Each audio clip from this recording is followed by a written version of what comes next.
I'm Vicky Linane and welcome to Embrace Therapy podcast. I am a practicing art therapist based in Ireland. In each episode, I will interview guests from various fields of therapy and well-being with the aim to encourage healing through embracing therapy. On the podcast this week is Monica Metzler. Monica holds a master's in marriage, child and family therapy.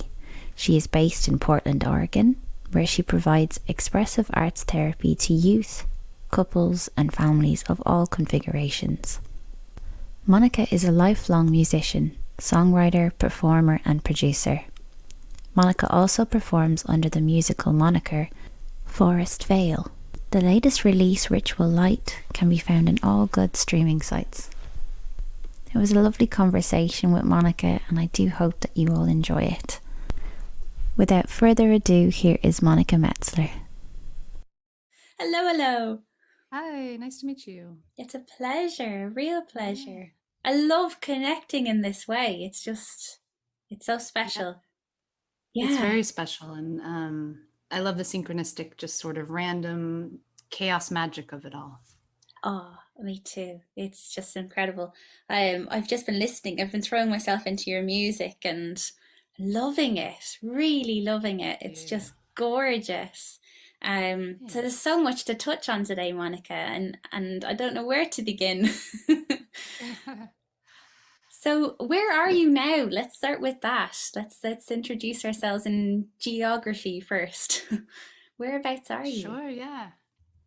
I am located in Portland, Oregon, which I've been in Portland, Oregon for quite a while. I'm kind of an Oregonian kid, born not here, but raised here for a long time. So this is my stomping grounds. Lovely. So I'm in Portland. And it's morning time right now. I think it's evening where you are. You're in Ireland, is that right? Yeah. So I'm in a place called Maynooth in Ireland, and it's about 4:30 in the afternoon, but it's getting cooler as the sun is coming down. But it's a nice summer's day here. Not too bad. A bit windy and rainy, but that's normal in Ireland. It's always kind of windy and rainy somewhere. Have you ever been over this neck of the woods? Have you been over this side? I have, yeah. I spent some time in Dublin when my friend was at Trinity for a minute. So I got to be there just for like a week and a touch point, and it was lovely. Lovely. Oh, that's brilliant. Yeah. So you know what it's like here. It can be all weathers in one day. Same here in Portland, Oregon. We're kind of similar in that way. Not right now in the summer, but rainy and cloudy and moody and changeable, very malleable each day. I think it adds to the creative input and output, I suppose, doesn't it? I don't know. There's something about the weather having its impact on our creativity. I'm finding that helps sometimes, because you kind of are permitted to be a little bit bluesy and down if it's showing it in the weather as well. I think it's a nice way to be. But I totally agree with that. Good. So Monica, you are a busy person. You've got a lot of things going on at the moment. And first of all, because of the nature of this podcast, I do interview a lot of people in mental health work. So I'm an art therapist, and you're a family therapist, but you have arts and experiential kind of approaches in that work. So tell us a little bit about how you came across this and this approach, and what led you to it, basically. Yeah, that's such a great question. Well, I started off, playing music when I was really young. And in my young adulthood, like after school, decided, I'm going to be a musician. That's my calling. That's what lights up my board. And that's how I can express myself and find my voice. And so I went on that path for a while, which led to a lot of, random gigs and jobs and side hustles and teaching a lot of music to youth, particularly. Lovely. So I started working with youth really, really early. Wow. And then after doing that for quite some time, just sort of a wandering path led me around, and I was experiencing my own, mental health issues and my own need for support in that way, and found different therapists and practitioners in my life who really helped me, and a few of them were through music and through art, like more, I guess I don't know what to call it, but I had sort of like a musical mentor when I was Yeah. younger. Dave Storrs is his name, and he's an older improvised improvised focused jazz musician in Corvallis, Oregon, where I grew Wow. up. Yeah, And cool. he's kind of like a low-key music therapist. He wouldn't call himself that, but he would always frame things or ask questions, or we'd play some music, and he'd really dig in a way that I had never experienced before in Mm. music lessons. Mm. So I think Very that was sort of a fruitful. seed that planted, yeah, where I was like, wow, Yeah. this is really deep, and this really helps me. Like, what a great tool of awareness and insight, and like really showed me some of my struggles that I had as a person through Mm. my musical struggles. So that really led me to believe in that sort of framework for it, and how it helped me heal, and how it helped me, that combination of sort of Mm. inquiry and reflection with music and art, specifically improvised and process based. Yeah. Yeah, and so I just kind of meandered around and found a few more jobs that were more relational and more healing focused, and was like, this is really what I want to do, Mm. and decided to pursue that path a little more of like family therapy, getting the Mm. degree, getting the licensure, but having this background of a musician, and yeah, just really understanding for me how important it is been for my self knowing and my healing and my expression, and being Mm. able to use that in the sessions as needed, but also just like inspiring. I love inspiring people, or like sparking their creativity, whether that is through a lesson, or whether that's through a performance, or whether that's through like a family therapy, or just individual session. I feel like that's the thread kind of that weaves me through a little bit, whether that's even for myself too, but just that, yeah, just that spark that like, Yeah. let's move with that, let's go with that and see what happens. Oh, I love that so much. It's so, so gorgeous. Like, I think, when we kind of reflect back on like why, we became a therapist, let's say, like it's just amazing to see that thread. And yeah, it's just so nice to hear yours. I think, the thing that stands out to me from what you just said is that trying to spark creativity in people, and something about it being like a true connection then as well, something about meeting someone where they're at, and that often is through creativity, that you really get to bypass the ego, and kind of get into the nitty gritty parts. So that's gorgeous that you came to it in such a Yeah. lovely way. Yeah, love that. That's gorgeous. Thanks. It was a um very creative way. It was a very just go for it and see what happens, yeah. unfolding. Yeah, lovely. And it seems like with that unfolding and unraveling, then more shoots came, so from this lovely seed. So you started then working with youth. So at the moment you're working with a nonprofit called My Voice Music, is that correct? Yeah, that's Yeah. correct. And And that was, 10 years ago, I started working for them. So I've been with them a really long time through a lot of my journey. wow. Um, yeah, and started out as a music teacher there. And, through the years have gotten more involved and engaged with their work, and really believe in what we do, and how Mm. we show up in the community, and how we use music as a container for relationship, which is what you were saying earlier, of like, it's a portal, it's a pathway to build Yes. relationship with self and with others, Mhm. and do it in this way with creativity and music. Mm. And then through them, we've been able to partner and create a sliding scale therapy model, which I've been doing the Gorgeous. last several years for them, to provide to, the MVM community, but also the Portland community, because mental health, we're in a mental health crisis. There's a high need for resources and support, and there's Hmm. a lot of barriers still, unfortunately, at least, I mean, especially here in the United States, so many barriers to getting the care and health care that you really need. Yeah. So I've been really lucky to partner with them, and move in that way together with our values to create something like that for our community. It's so rich. It's really gorgeous. I think it's pretty similar here.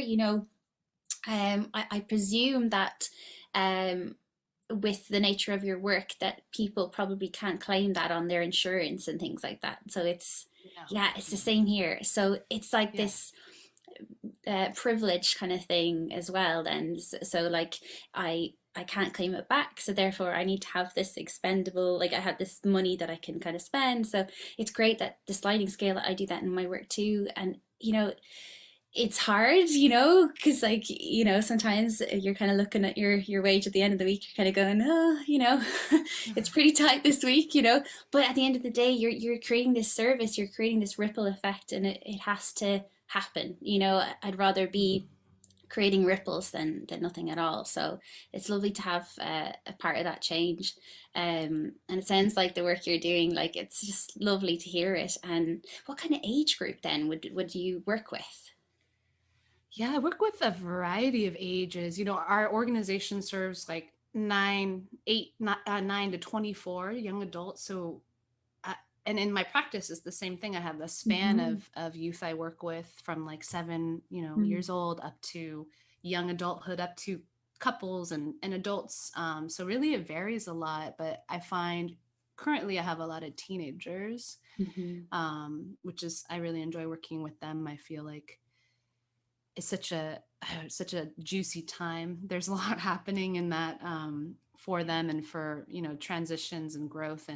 Mm-hmm. And I love how, I don't know, there's more flexibility there. There's so much growth to be had from that point on to Mm-hmm. where I'm at, or even in the future. And so I love that they're so malleable and that they're so changeable in a lot of ways and Yeah. so I feel like that's really fun because there's a lot more to work with in that sense, because they're just starting to evolve and emerge and grow. Yeah. um Yeah. Malleable is definitely the word I would have used as well. yeah. Definitely. Yeah, it's a beautiful age. Like I think 14, 15 for me is like, if I can get Mm, them before then, great. But most of the time I'm getting that kind of age group.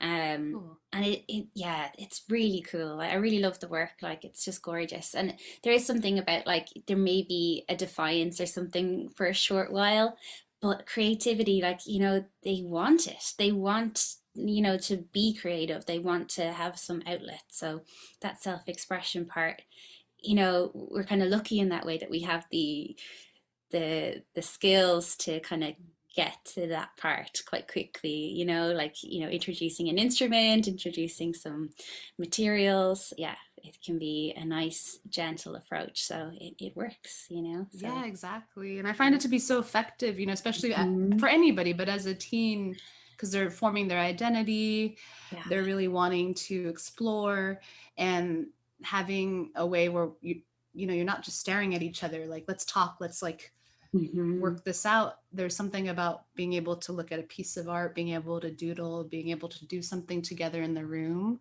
or Hmm. listen to music that really opens things up a bit. And I don't know, it just creates a different essence in the room that you're able to, yeah, like, let down some of that guard, let down some of that Yeah. ego in a way, like you were saying, with art in Hmm. general. And just, I found it to be so effective, especially with teens and young kids, just because of all Hmm. those things. So I've been really, appreciative of that, like, ability to use that in session and to explore that from my own, professional growth. And for me as a therapist, I'm like, I really enjoy it too. I really enjoy being able to kind of share that creative space and like not do the eye contact thing all the time, and sort of be in different ways together, because then you're really able to explore in different ways together, and not just this one sort of, I sit Hmm. here and stare at you until you answer my questions and hope that like we'll get to feel more comfortable with each other as time goes by. Hmm. um, Very and I true. like to do a lot of it in the session too with them, and not all the time, but like if I'm going to ask you to do something, I will be willing to do it as well. Like, I'm never going to ask you to do something that I wouldn't do or share as Hmm. well. Yeah, I think that's so important. And it's not necessarily taught in college. Like, they don't necessarily sit you down and say that that's okay. Definitely not my schooling anyway. It was very much like, you kind of choose, whether you're directive or not directive. And for me, I'm kind of like always moving. Just yeah, Mm. I can't say that I would be rigid in any way. Yeah. Yeah. It's more fluid movement, you know. Yeah. Yeah. I think you have to be because it's just the two energies working together, and any one day it might be different. So, yeah, you kind of have to work at what's there. Um, but look, Absolutely. this the work that you're doing, it stretches across these ages, but also across different areas. So, like I've written down a few places that you mentioned before, like treatment centers, detention centers, refugee resettlement facilities. So, quite a stretch of places and different people with different backgrounds, and like it's such a variety to the work that you do. And like, do you find when you're kind of going, like, let's say you're going into these centers, are you going alone? Do you have like a team, or is it just you and your instruments? Like, what does it look like? Yeah, I mean, it looks a lot of different ways. Speaking Mm. of fluidity, of I feel like my voice music does a really amazing job of being responsive. Hmm. Responsive to the person, responsive to the program's needs, responsive to the context, and Yeah. so that can vary. Of like sometimes it'll be a team, a couple facilitators going into a center, running some programs, or sometimes the youth orgs come to us. We have a studio space in Southeast Gorgeous. Portland and come in and we'll run a program in our space. And we have all this recording gear and we have all the, the setups so that we can Mm. really dig into it in that way. I currently run a program at the Oregon State Hospital level. Wow. It's an inpatient care for middle school youth and adolescents. And so that's just me, and it's changed over the pandemic. Even it used to be different a couple of years ago, and now I just go in with my like DIY recording Mm. bag and my little MIDI keyboard and my computer, and for the most part we just play with GarageBand and making songs in the moment or working on pieces over a time and just giving a platform for youth to express themselves, who are in a very hyper therapized environment in a Hmm. lockdown facility experiencing all sorts of intense traumas. And my voice has always been kind of like that sort of, I don't know, like that sneaky, we call ourselves like we're a non-therapeutic intervention in a hyper-therapized environment. Ah, yeah. And so Yeah. these kids have therapy and all these sessions, and Hmm. you just come in with a microphone and we don't try to do therapy, we don't try to be therapeutic, but it ends up being healing to be able to just to have that space to express yourself and make your own choices, and we really let them guide it. What do you want to do today? And we get some really cool interesting music out of it. And I Oh. have a great time doing it. Yeah, so that's like sort of some of the programs we do, just depending on what's happening. Mm. Oh, But I feel really great. blessed to be connected with my voice because I've had that opportunity to work with so many different organizations and treatment centers, and that's really been like a north star of our work and how it began through work in a treatment center and seeing the powerful impact of music on Mm. these kids, and on these teens who really just need an outlet, a way to be able to express themselves and what they're going through in a different way. Yeah, that's so lovely. Oh, I just feel like taking a pause and just letting that settle. It's just so lovely. Yeah, it's really gorgeous. Like, I just really like that approach. And I think even just that question, what do you want to do today? Sometimes, kids don't get asked that enough. Um, it's very empowering, even just that small little statement. Um, Yeah. hmm.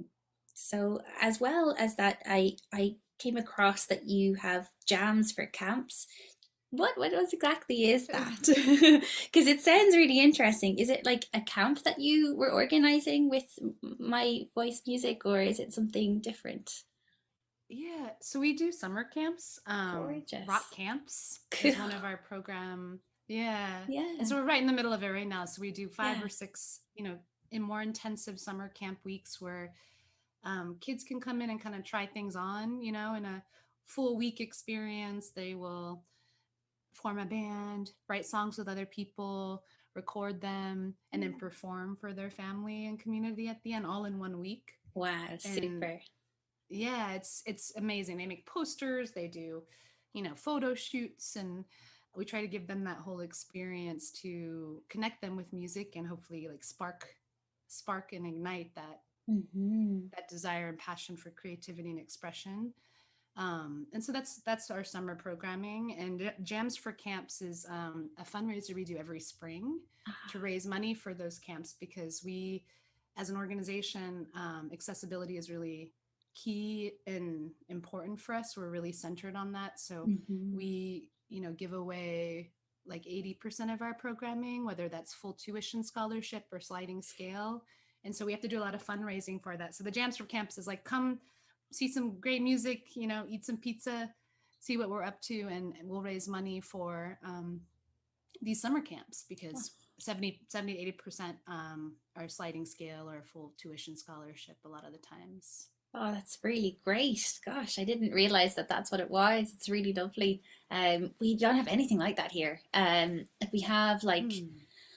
you know, I think Bono was doing something like that here once Oh, upon a time, but I don't think it's uh, still going. And then, like there are like camps that maybe are for kids that like they'll do the rock school kind of thing for a week, but nothing really for targeting all areas like socio cultural kind of areas that really are like really struggling, and I can think of like a few places in Dublin particularly that would be really disadvantaged and could really do with something like this, this opportunity to just play, mm. and to hear themselves play with others, to just jam. I just think that's gorgeous.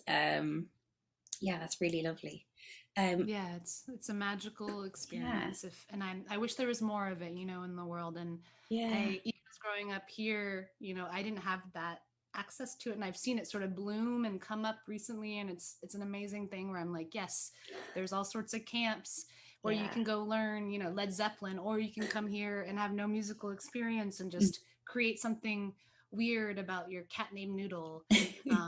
So there's a spectrum of ways to dig in, which I really appreciate now, which I just didn't have, when I was younger, and recognize that a lot of places in the world still don't have these things. And I feel like Portland, is sort of a music scene to some degree. People, it's a scene. Portland here is a scene in many ways. You've heard about it for Yeah. some sort of scene, whether it's foodies or beer or politics. Lots of things are going on over here. But I do love how this area and this region really has a lot of creativity centered. Mhm, There's a lot of musicians, there's a lot of artists, there's a lot of shows, and there's a lot of resources, mhm. creative arts resources for youth, in this area and region, which I love. I love that that's happening here, and I just want to see it spread like wildfire across the rest of the world. Oh yeah.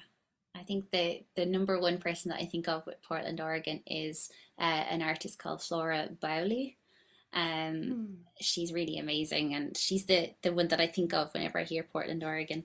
And I think about that kind of ripple that she's made, that ripple effect across the world, even in the last 2 years with the pandemic. I suppose just reaching out, writing books, and again, just Hmm.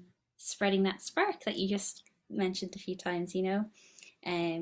But you kind of touched on it before about how you were creative child basically, and that you were always kind of playing instruments. And what was the first instrument that you picked up on, and where did it start from? What was that like for you, little Monica? Yeah, I started on piano, Did you? classical piano, when I was about 7 or 8, Hmm. and quickly moved after a few years of that to guitar. I wanted to be in a rock band and write music, and grew up in that time in the early 90s, and there's just, Nirvana and all that Mhm. singer songwriter stuff was really coming up culturally. So I was drawn to that and switched to guitar and electric guitar. And through my journeys as a teacher and as a musician, I've picked up various other things. Like right now I'm playing drums in a band, and called the Pool Boys, which is like an all femme sort of psyche surf Great. indie rock band in Portland. And still play keys and piano, and guitar has really been a passion of mine musically, but have just sort of picked up things over the years. And I'm a bit, that way as a musician. I've always been this way where like I wear a lot of hats, and so I think that's something about myself I've learned to appreciate and ground down in, is like I don't do just one thing like really, really well. Sometimes I'm like, I should just study this for my whole life, and then I would be this expert wizard at guitar, and I've spent a lot of time studying guitar, but I do love just that fluidity of moving from instrument to instrument or pathway to pathway of this is how I'm going to express myself now. And so it ends up being in various forms, which I've learned to love and appreciate about myself over the years. But I think when I was younger, I was like, you should just focus, focus on something. And so in that way, I have like a little bit of everything in my wheelhouse. Learned how to do a little bit of production and, Great. working on playing with synths right now. So I like to, as much as I can, give myself space to just like follow my creative muse, which can be hard when you have all these, I'm a musician, I'm a music therapist, I'm a professional, and allowing myself to play too, and be like, no, it doesn't matter. Get off your primary instrument, go play with this thing. You have no idea what's going to happen, and record it, write a song with it. It's okay. You can do it too. So I have to constantly remind myself of that as well. The thing I'm trying to teach, I have to remind myself to do it too. That's so good that you do that though, because that improv part of you is still there. That that person, was it David? Was that his name? Dave Yeah, Stores. Yeah. So exactly. like, yeah, that is still there. That impact on you. To remind you to just play. Yeah, that's really lovely. So synth is a really gorgeous instrument, but my God, I wouldn't know where to start with that one. It's great that you're giving that a go. And drums, I'm mad about the Do you drums. play any instruments? I have a bass. That's what I always say to people. Like, I don't, I wouldn't play it in front of anybody, but yeah, no, my main is my voice. Yeah, so I love singing. Oh, lovely. Yeah, but the main thing that for me that I do that keeps me ticking along is playback theatre. I really love that. And again, it's that improv theatre. So it's really in the moment. I really love that. So have you heard of that before, playback? I No. haven't. I think you should check it out, especially if you're into improv, like with an instrument, but improv with your body. It's like, poof. Yeah, it's pretty, cool. It's pretty different. Yeah, I like that. Do you do performances? Yeah. Yeah. Okay. Cool. Yeah. So over the last 2 years, it's obviously been mostly online, but that's been really fun too because we got to play with lots of people in America and across the world, Asia, everywhere really. And then now we're back in places, so that's really interesting too, booking venues and kind of doing all that.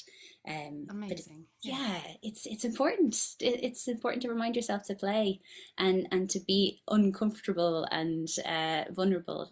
That's what we, like you said, it's the work that we do, so we expect it from the clients or the service users. So it's good to keep it fresh for us too. Something that you would do yourself, like you said. It's important. Well, the rewards from those creative risks can be pretty grand. So it's like pushing yourself to get uncomfortable and weird. Yeah, can really benefit. For sure. Yeah. Very cool. That's awesome. Yeah, you should check it out too. I'm sure there's a group somewhere in Portland. I'm sure there is. But yeah, so I'd love to know a little bit more about your own work. So like you as an artist and performer, because I've loved listening to Ritual Light, this new song that came out, and then I haven't properly heard Tear Down the Wall yet, but that's another song that you've released too. And this is all under the name Forest. Is it Forest Veil or Forest Vile? How do you say it? Forest Veil. Veil. Okay. Yeah, I wasn't sure. Veil. Yeah. Like, no. Yeah. I get that question a lot. It's mysterious. Yeah. I like that. Yeah. Forest Veil is my moniker. for Yeah. my musical projects right now, and has been for a few years. And Mm. yeah, it's I record and create stuff at My Voice Music, so that's also such a mutually beneficial thing, because we have this recording studio that I have access Mm-hmm. to, and I get to work with amazing musicians and producers. And so we will pair up and do some projects here and there, as well with other friends. And but the Forest Vale project is my space, my songwriting and production portal, where I Mm. create whatever's coming up and record it and release it every once in a while. And it's taken various twists and turns over the years and recently I just released something where I just wrote songs and recorded them over the pandemic years, and then they don't really flow as much as some of my other albums, where I didn't Mm-hmm. think about it as much, or I wasn't as intentional, like, oh, I'm making this album as I'm making it. It just was this collection of healing that I had to Mm-hmm. do, or like processing individually and collectively. And so that's why I called it Ritual Light. I was like, well, this is my ritual, music is my ritual. Um, and this is what happened. I just like made the songs happen. I recorded them and didn't put as much um, thought or forethought into it. And so that seemed like it was what was needed, for this time, and what was needed for me. And that's sort of the concept behind it, of like, this is just the song in front of me. It Mm. happened. This is how I process things. This is my ritual. Um, and so it's a short, EP of 6 songs that were created from various lived experiences throughout the last 2 years. Mm-hmm. I think it's really great that you have spent the time with yourself, in that way, because it sounds like it was really important for you, and then to put it out there, it makes it even more vulnerable, I suppose, that like you're kind of, it's almost I don't know, like a diary entry in a way, isn't it? It's like, because the words, even that, like, they're really emotive. They're beautiful words that you've put to song and to music. But Thank you. again, of its time, it's a Yeah. real, and we can all relate, really, and I think that's so magic that you can do that you can make something that is so relatable. um and yeah, it's so nice that you can put it out there and see what happens, and not to feel like the other works, maybe perhaps you were kind of thinking something will come from it or whatever, like, but it's like you cast this net and we'll just see what you catch and see what happens. I just really like that.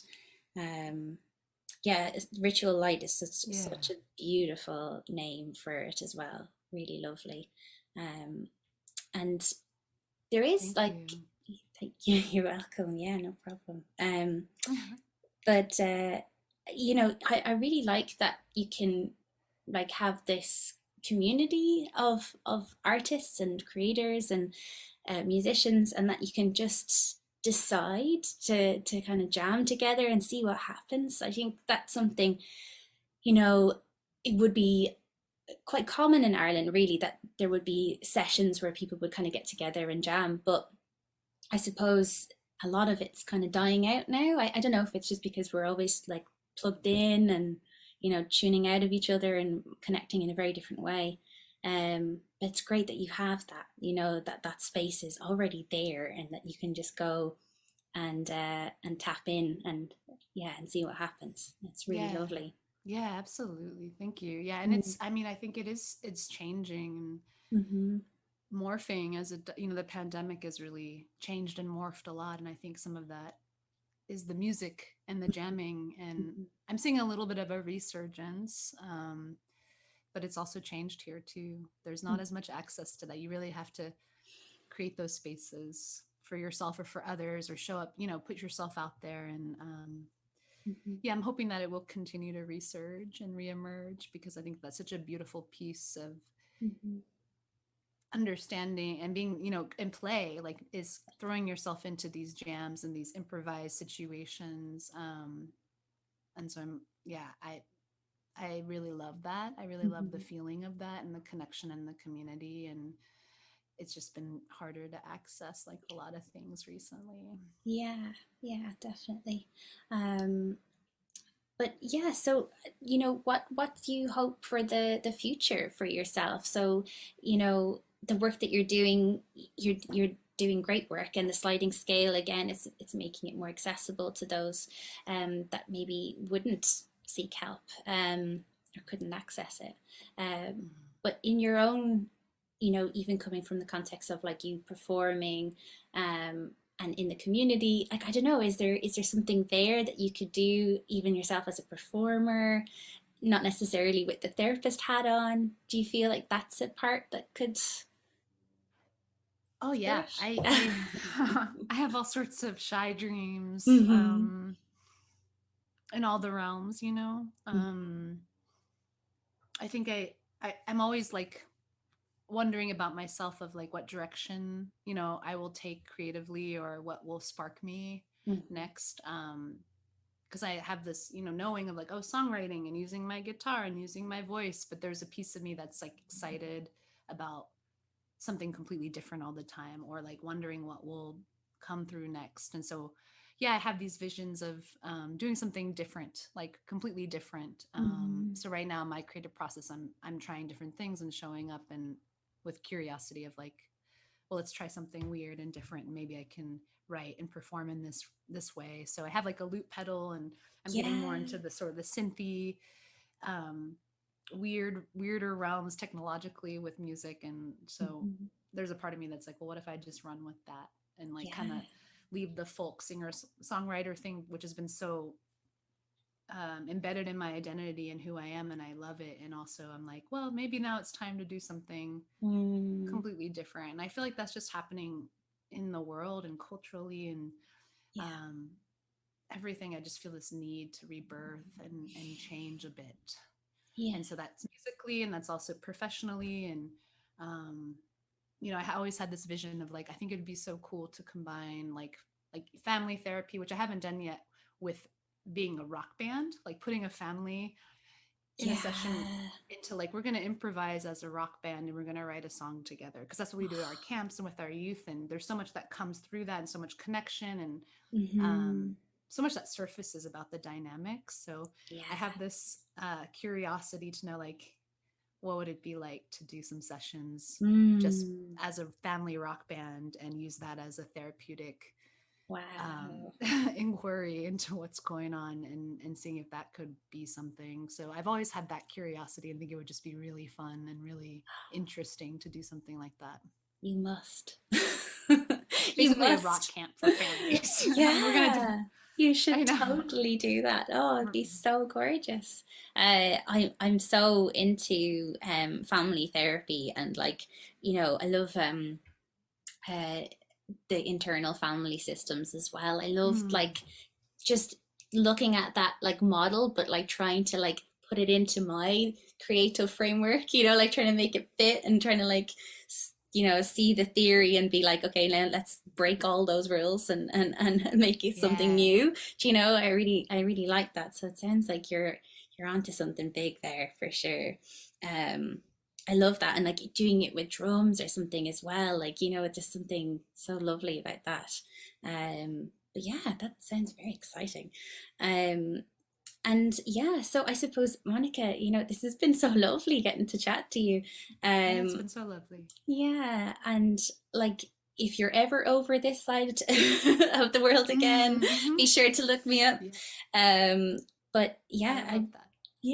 I think, I don't know, I don't think I'll ever be back over in the US until things, Bernie Sanders is president or something. Mm. That's very political of me, I but don't blame you. yeah, it's Yeah, but yeah, it's okay. hopefully. Embargo us. We. But Yeah, we're a hot mess over here, but yeah, I'm just glad it's to be able to connect in this way and connect through music and therapy, like you were saying earlier. yeah, It's just so cool to have these threads and weave them together because of our shared interests and just the magic of the timing of it all. So I appreciate you having me on your show oh, and the it's work been that you're doing over in Ireland. Oh, it's been such a pleasure. It really, really is. So just keep on doing what you're doing. Yeah, it's lovely. And Thank you. keep that curiosity alive, and enjoy the rest of the summer and the summer camps Mm, and everything that you're doing. Thank you so thank much, you. Monica. Same to you. Yeah, thank you so much. Bye bye. Take care. Take it easy. Bye.